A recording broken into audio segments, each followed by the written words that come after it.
So today I am talking about mindset and mental health. It's Mental Health Awareness Week this week, and mental health is something that is very close to my heart.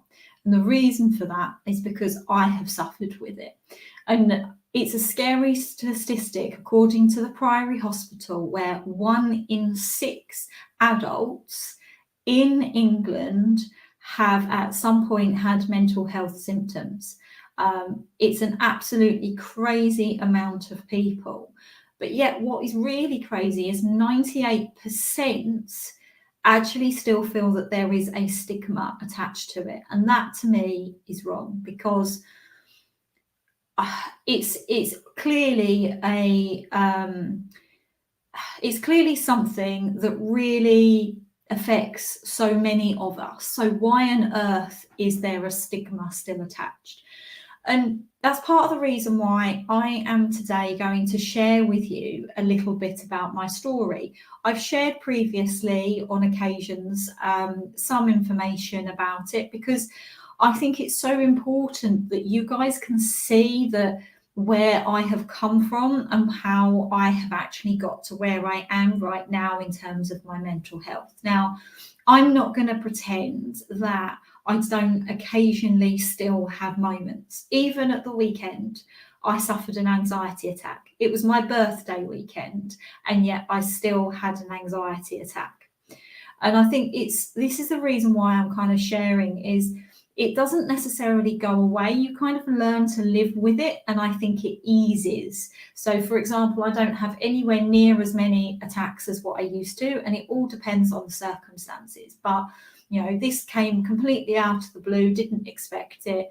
And I often find around my birthday that I do get a little bit anxious, and that's probably the reason why I did have an anxiety attack. Now, in terms of my story, now many of you know that I used to practice as a solicitor or lawyer. I had my own law firm for 7 years, and I talk about that experience, but I talk about more on the practicality side of it, in terms of the challenges that I had in running that business, in terms of the financials, the marketing, etc. What I don't always talk about is the toll that it actually had on my mental health. And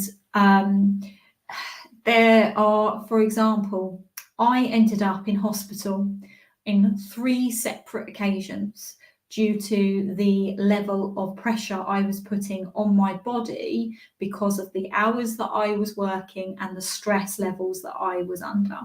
Now, you can't necessarily automatically attribute to these things. So, for example, one, I had my gallbladder removed, another, I had a ruptured appendix, and another definitely was attributable. But I genuinely believe that each one of those occasions where it was because my body was under such intense pressure and stress that these things occur, and it was my body's way of telling me, slow down. You know, you're doing too much, you're working too hard. And my body forced me effectively to stop, right? But that doesn't necessarily, you know, that's more on the physical side. What about on the mental side? Now, I've always described myself as generally somebody who is happy, who is positive, confident, and that all completely disappeared. And it all stemmed from effectively where I had made some mistakes in the business, which had a knock-on effect, where effectively, and I'm trying to word this in a way, in the right way.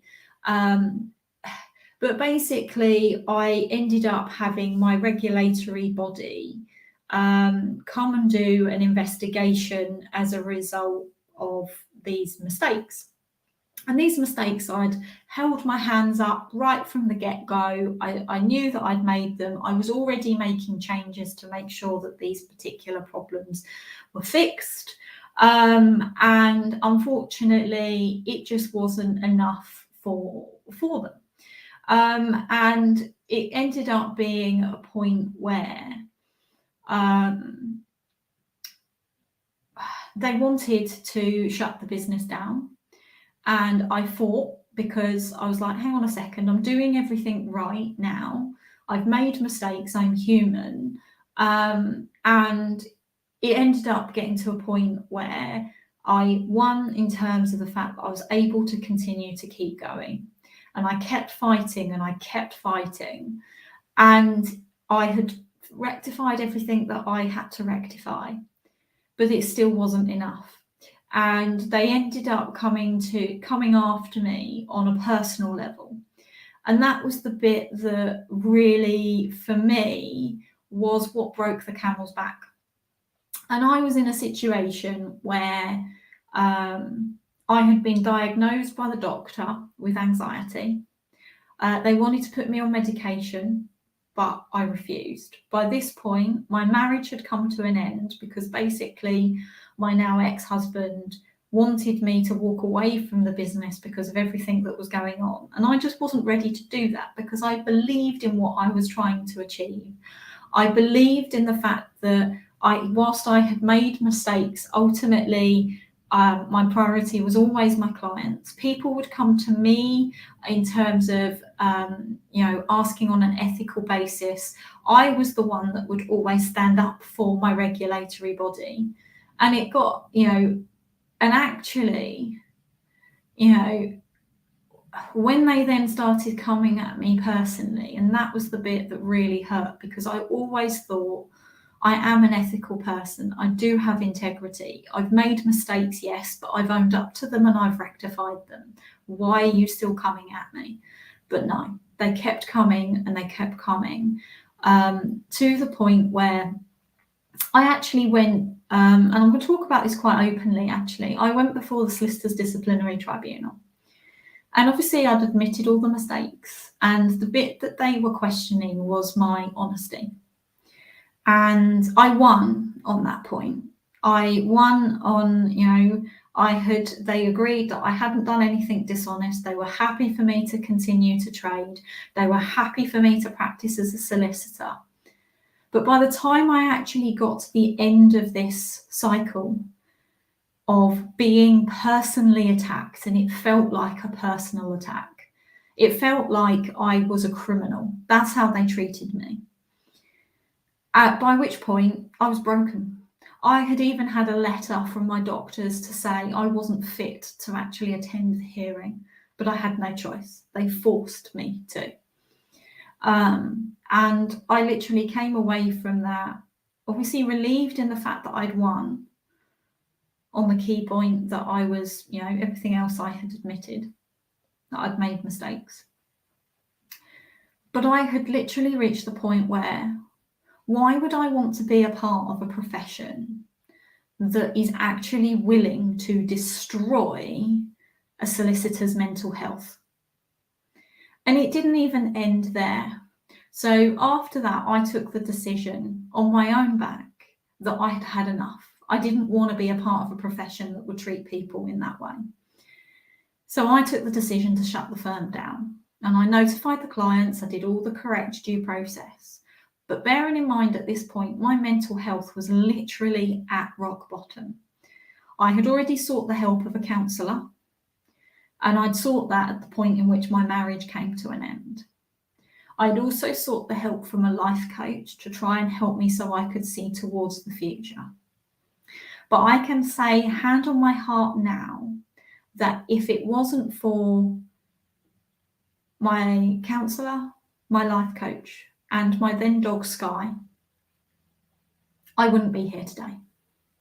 I can say on a categorical fact, I would not be here today. And Sky was a big fundamental. So you've probably heard me talk about her. She used to be on the law firm website, and sadly, she actually passed away in,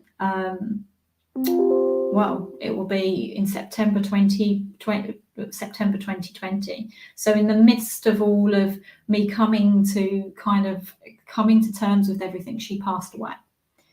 And I don't genuinely know how I got through it. The only thing I can possibly say is the fact that I got Fitz, who you every now and again will see pop his head, and I got him within 10 days of Sky passing because I hated the silence, and I knew that if I had that additional responsibility, I would keep fighting. But my story didn't end there in relation to my regulatory body coming after me, because obviously I had to go through the full process of shutting down, and I did what I had to do so my clients were protected. But again, this wasn't good enough.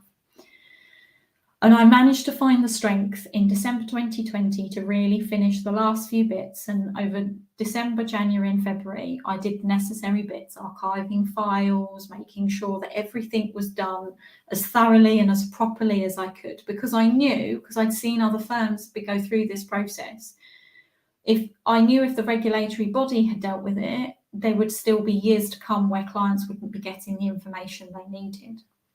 And I had done 98% of it. But this is the key bit of the story that I wanted to share with you, is I felt so pressured by them. I can remember having this conversation where I literally turned around and said to my regulatory body on the phone, because they were hounding me, that if you do not leave me alone, you will end up with a dead solicitor on your hands. And that was the exact words that I used. Not long after that call ended, I then had a knock at the door. And the knock at the door was the police doing a welfare check on me because my regulatory body had called them. Not because they cared, but because they were covering their own back. Now, I had done probably 95 to 98% of the shutdown, but that wasn't good enough for them. And actually now I can turn around and say, hand on heart, that actually they did the right thing, because now I don't have to stress about all of the after side of shutting a law firm. I don't keep the files, they've got them. And all I can do is sincerely apologise to my clients, if any of you are watching, that during this time, I can safely say probably from February 2019 until, I can safely say probably even until last year, I was in a bad place. I was really, I think certainly for the first part of it, I was fighting with everything I had, but it was destroying me internally. And I think the recovery has taken literally years to get to this point. And I wanted to share with you that story because it genuinely, and even now I can still feel like I'm getting choked up, because, and I share this story quite openly with people because it genuinely destroyed who I was. The person that my now ex-husband knew doesn't exist anymore. The person that people existed, the Sarah that was the lawyer, does not exist anymore. I am not that person. Now, I can say with my hand on my heart that actually now I feel like I am the best version of myself. I'm not perfect, nobody is. But I have done the inner work to be able to actually face challenges. Now, I'm still facing adversity now, and there's still times where I struggle, but I have coping mechanisms, and these are things that have been taught by the counsellor, by my life coach. For example, journaling and gratitude. And even this morning or the last couple of days, I've really got back into a routine because I could feel at the weekend, as I said, around my birthday, I get anxious. I could feel my anxiety sitting there, and I thought, I don't want to feel like this. I know that I am more healed now. So what can I do? And this is a phrase that my life coach taught me. What can you do from where you are with what you have? So I took the decision to get back into doing my journaling. I'm doing my meditation. I'm doing my exercise. I'm doing my gratitude. I'm doing my affirmations. And I'm making sure that I surround myself with people who lift me up rather than pull me down. And that's a really important part, because I genuinely believe you are the people you associate with, you are what you watch, you are what you listen to, right? So I do want to end this because it's a bit longer than normal. I want to end this on a positive in the fact that whilst I still every now and again suffer with my anxiety, as a general principle, you will see that I am a positive, happy, confident person. Because for me, I genuinely believe in things like the law of attraction, where, you know, if you think positively, positive things will come. And if you think negatively, negative things will come. And I genuinely believe that, right? So I use all of these skills that I've been taught to literally put one foot in front of the other. Some days are easier than others. But if somebody like me who's gone from being a lawyer, running a law firm, and as my uncle turns around and says, my life has now turned the right way up, because I now feel like I'm actually doing my true calling with what I do with the business consultancy as the business fixer.